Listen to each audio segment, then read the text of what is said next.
మన అవసరం తీరిపోతే, మనకు ఆరోగ్యం వచ్చేస్తే, మనకు ఉద్యోగం వచ్చేస్తే, మనకు సంపాదన కలిగితే, మనకు పెళ్ళైపోతే దేవుణ్ణి వదిలేస్తావా? దేవుని ధర్మాన్ని వదిలేస్తావా? దేవుని ధర్మశాస్త్రాన్ని వదిలేస్తావా?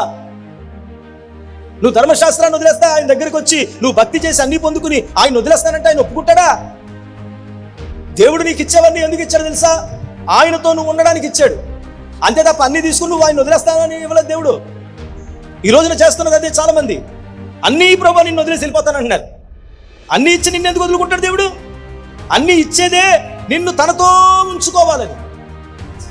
దేవుడిని అన్ని నీకు ఇచ్చేదే దేవుడు తనతో నీవు ఉండాలని.